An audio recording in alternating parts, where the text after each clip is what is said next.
let me just bring up my schedule for today and see what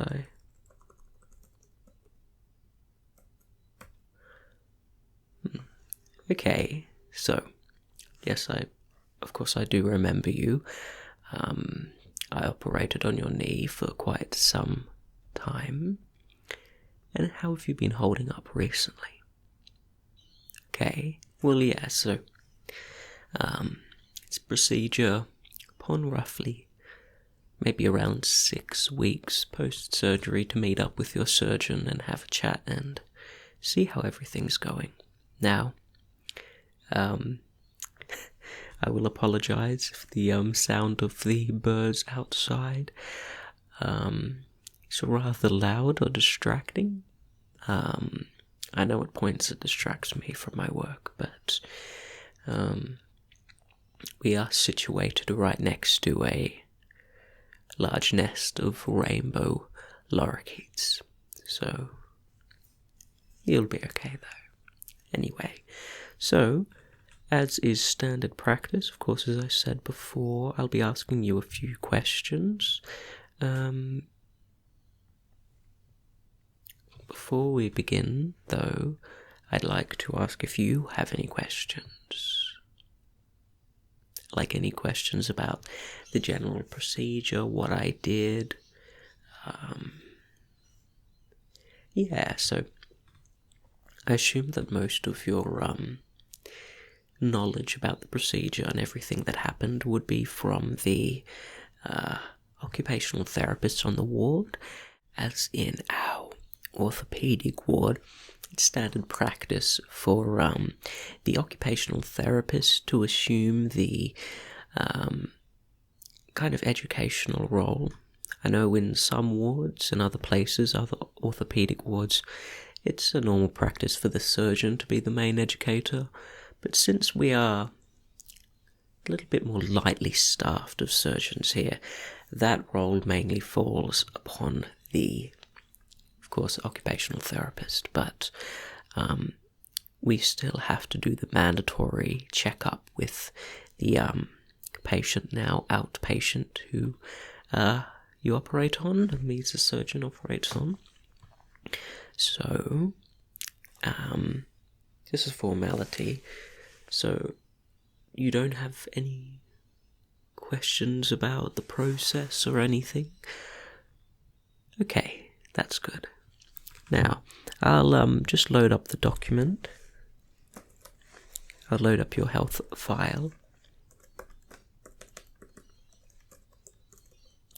While I'm doing that, do you have any questions about the wound healing process or anything like that?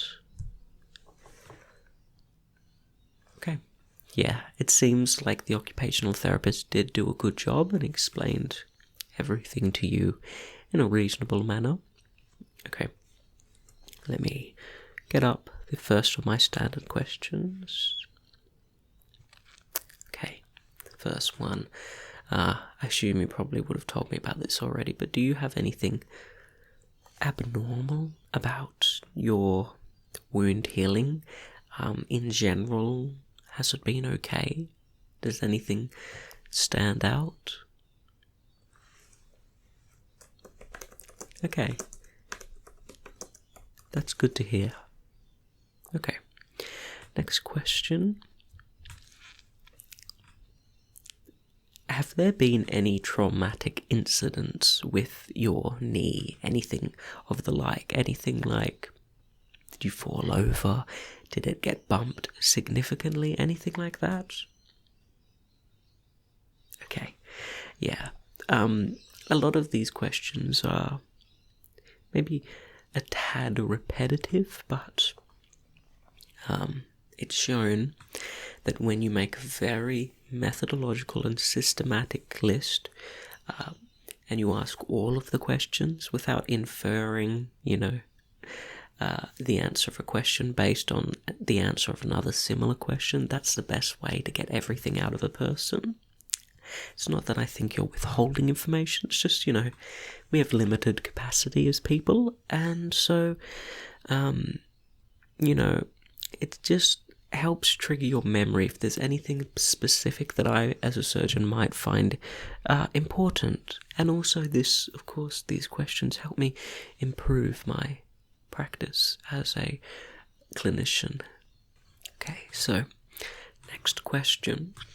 Have you had any stabbing or numbing, or throbbing, or shooting pains, like when the feeling of, when you stand up and you get that tingling sensation in your leg because you've been compressing a nerve or something for a little bit and they're connecting back together. Have you had any pains, anything like that, or anything at all? Okay. Yeah, that just sounds like the normal pain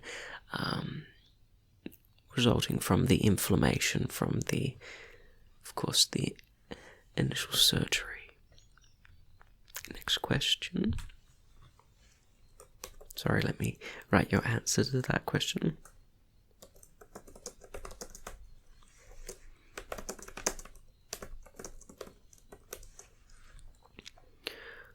Have you been mobile? Have you been doing exercise or anything like that?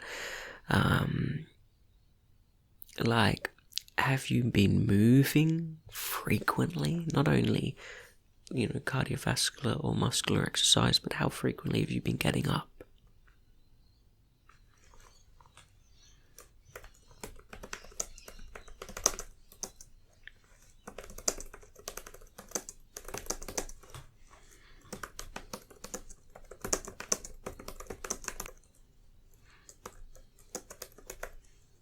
Okay.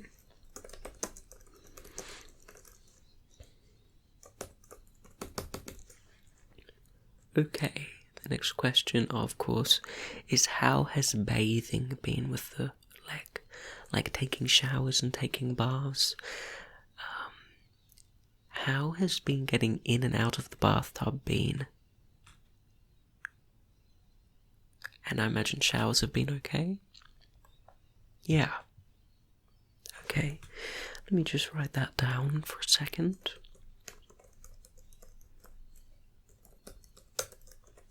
And you didn't request a washboard or anything like that to sit down from the occupational therapist? You didn't think you'd need one? Okay, well, what a washboard basically is you have your, bathtub and you have ledges on either side. And a washboard just goes down on top, like that. So when you come up to your bathtub, you can just sit down on the washboard and then with your arm bring up your legs over on top into the bathtub. Yeah. It's quite useful, but I can see why. You seem fairly mobile, so I don't think you need one. Yeah. Yeah, but of course, if you ever do, our hospital does have a lone pool of free lone pool where you can just swap it in, but you do have to make an appointment with the occupational therapist or assistive technologies person to do that. Next question. Oh yes, okay. I'm just going to move on and ask you a few questions about your experience with painkillers and medication in general. Are you taking anything for your pain right now? I mean, of course not at this moment, but in the last day or 2 days-ish, have you taken anything for pain? Good.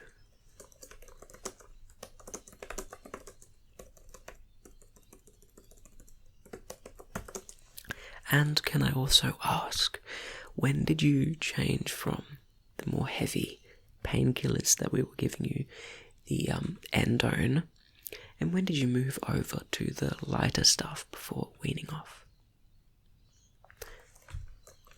Sounds like a relatively normal time period. Did you have any complications or anything while on the medicine or while weaning off the medicine?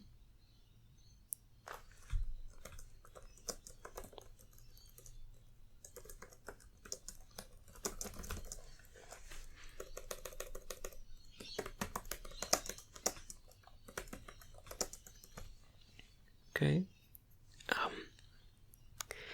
If I may ask, how has your experience of using the bathroom, of going to the toilet been? Yeah, it's all good. Yeah, well, basically, that does sound about normal. Basically, when you take any sort of drug, especially regularly, it does mess with your stomach, a little bit. Of course, that's to be expected. And especially if you're taking, multiple anti-inflammatories, if you're taking anything like an antibiotic, or if you're taking painkillers, all of that stuff can contribute and give you, possibly a little bit of constipation or anything. That's why we prescribed you a little bit of laxatives just to help things get moving again. Did you end up using them?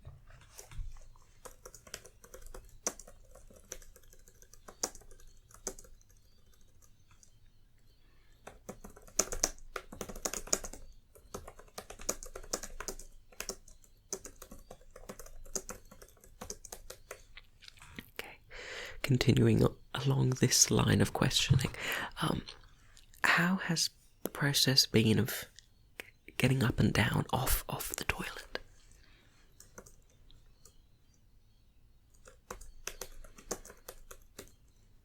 That's what people usually do for the first time.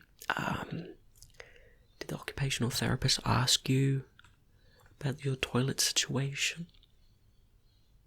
Yeah, so it's very normal for people to use a cabinet or a handle or something to push themselves up, just because of the pain of using their knee. But don't forget, your knee is made to be used. If you don't use it, the healing is actually going to be worse. So you shouldn't be afraid of using it to stand up off the toilet, even if it does feel a little bit uncomfortable or unnatural, but something you'll have to get used to. Of course, no bending or twisting movements or anything like that, just because that can tear something open or, cause a problem, but I'm sure you know about that from what your physiotherapist said. Yeah, exactly, and you have your little booklet thing. So yeah, just remember that it is okay to use your leg. Okay. These questions are a little bit more tailored to you specifically towards the end. So, as you'll know, or as you'll doubtless have heard, medical professionals now try to address the person as a whole, not, an isolated thing, but we try to have an integrated view of the person, including not only just their health, but also their environment, their abilities, what's disabling them from doing certain things, because our very definition of what health is has, changed and evolved over time. So, I would like to ask you just a few more questions, diving into some more personal areas of your healing journey, if that's okay with you. Yes, we try to be very holistic in our treatment of individuals. So, as you, of course, will know, we have kind of been rather immersed in the recent changes in the world. There is a zombie outbreak, a zombie apocalypse, as some people are calling it. And but regardless, schools have opened back up, people are working again, and the zombie plague is, consistently spreading. And you got hurt around maybe halfway through the zombie plague from now. So has kind of what's been going on been weighing on you at all? Feel fatigued or anything like that?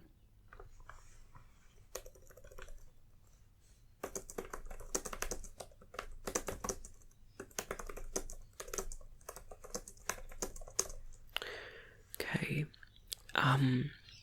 Has the current zombie apocalypse impacted on your life at all? Like, are you able to work, seeing that there are zombies roaming the streets, and the average person is now kind of expected to have a shotgun on them at all times?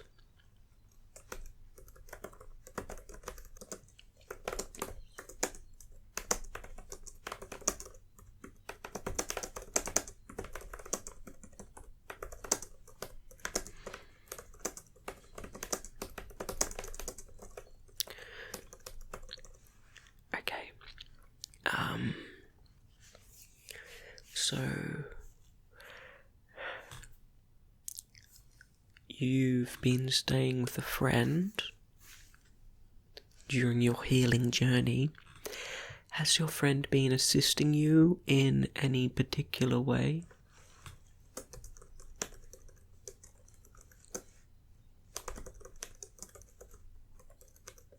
Yeah, I'd imagine that's a good thing, just at the moment with the whole zombie apocalypse.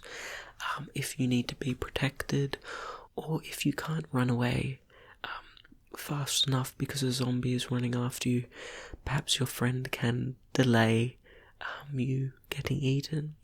Yeah, exactly. Very kind thing to do.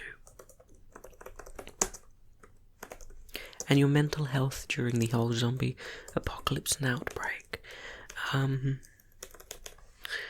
Has your mental health been okay? Yeah. Oh, okay. So your neighbour is a zombie.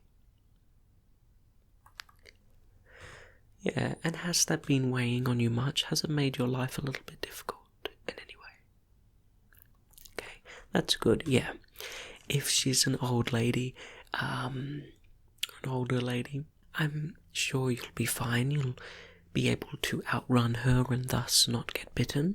It does seem that the zombie virus is spreading throughout mainly the older population, just because they're a little bit more slow and they get eaten easier because they can't run away. And yeah, so I think you'll be okay.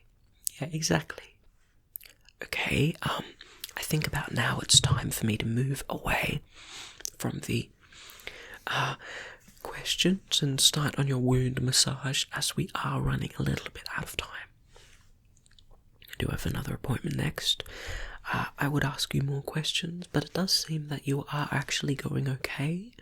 So I think that probing would just be for, maybe a little bit extra safety, but I don't think you need it. I think you're completely fine. Now,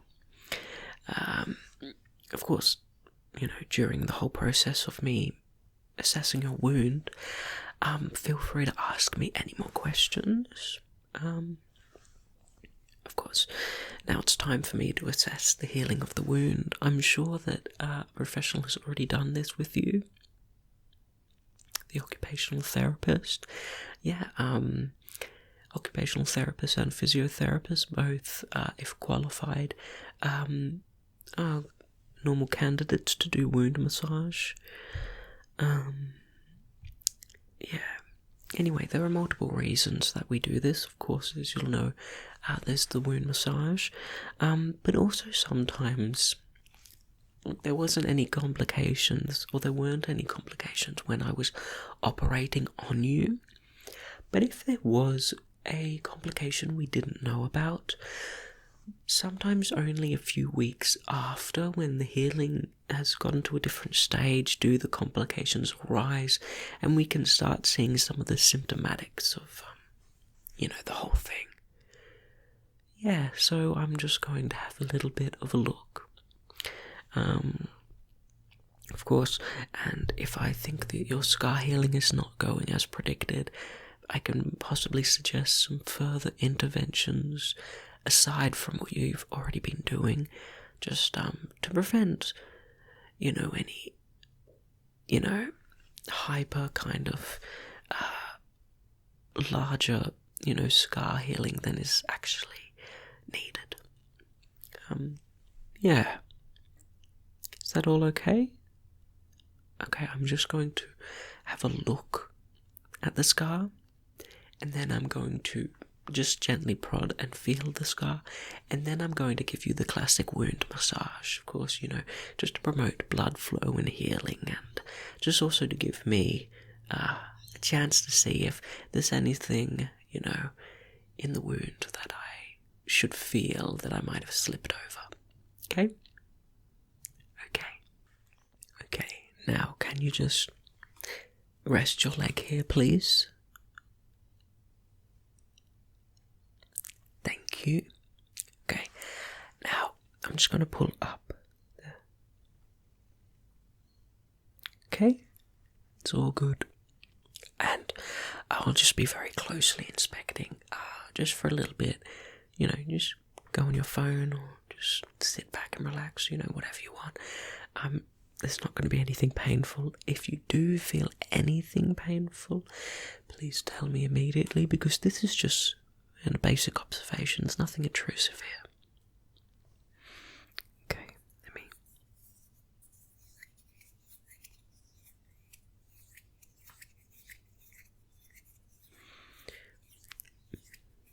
Okay. Let me see.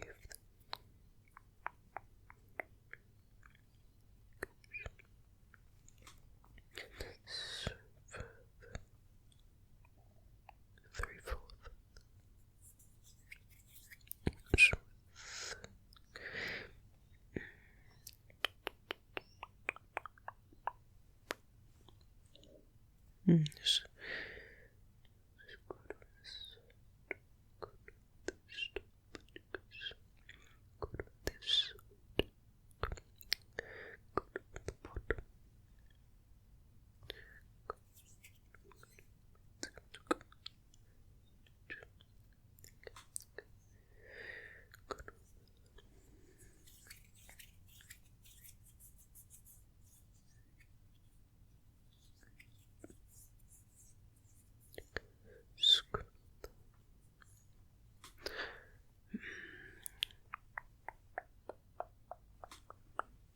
Okay, looks fine. The coloration looks fine. The size looks fine. The kind of the dip and the raised protuberance all look fine. You don't look like you've got any, more dramatic wound and scar healing.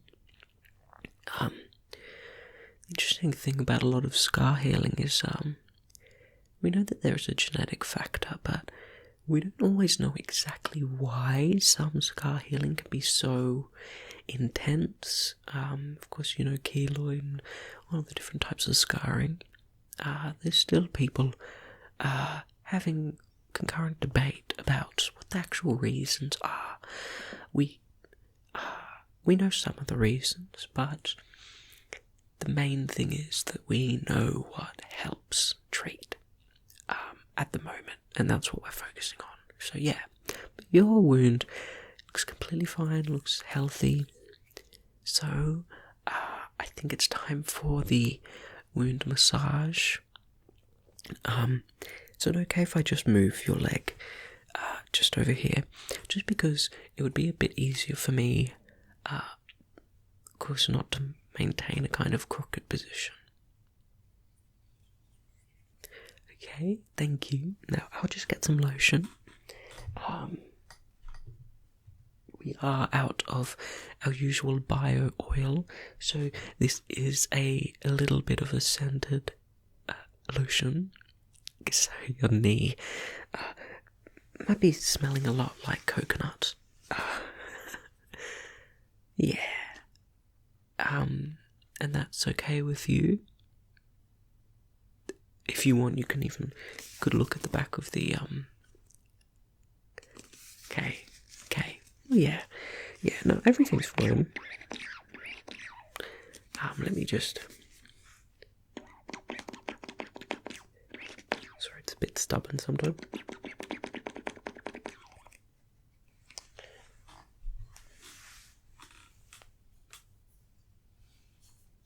Okay.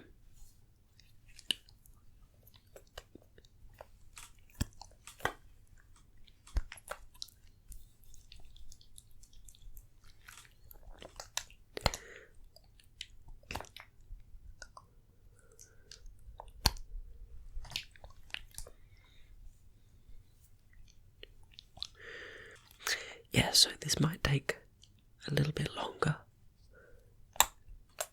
but it's okay, you can just relax. I know for a lot of people getting a wound massage is quite relaxing because, of course, you're getting personal attention.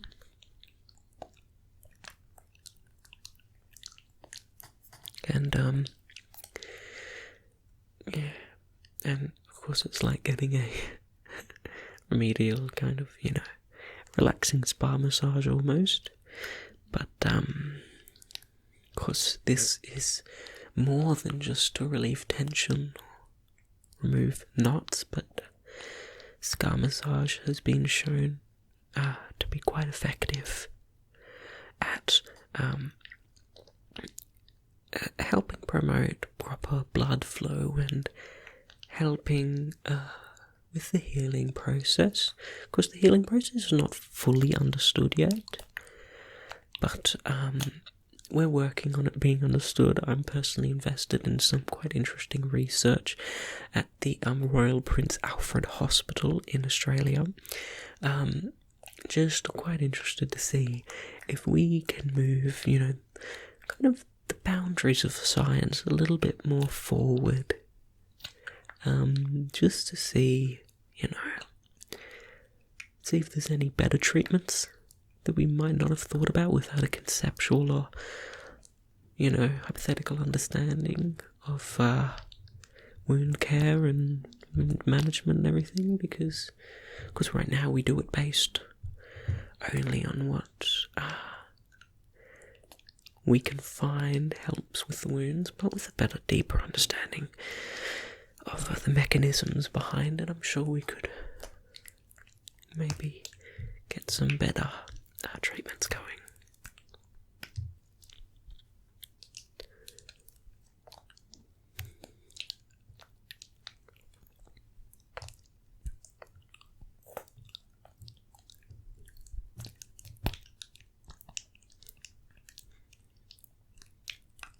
So of course you got taught to do it in this kind of figure 8-like motion, right? Yeah, exactly. So just do it like this. Okay. And I think that's good. You can already feel if you press down into the scar, the texture or that the hardness kind of has, migrated a little bit. It's a little bit softer now. So, to make sure that everything's soft and heals well, it's very flat, just keep doing the massage and everything. It is still a little bit swollen, but that's quite normal, of course. Yeah. Okay. Now, with this whole zombie apocalypse thing happening, it's good that you're staying with your friend while you heal up. I think it's a good idea if you try to stay with them for a bit longer. I know it may be possibly an inconvenience or something, but I think it is much more risky for you to live by yourself with the zombies around. Yeah, exactly. So don't go getting bitten by anyone or anything like that. Yeah. And your friend is here. So they're here to pick you up just on time. So this is probably the last time I'll see you, so I'll bid you adieu and bid you farewell, and I hope that you have a very good and successful life. Okay, goodbye. I'm gonna go take the moisturizer off my hands now.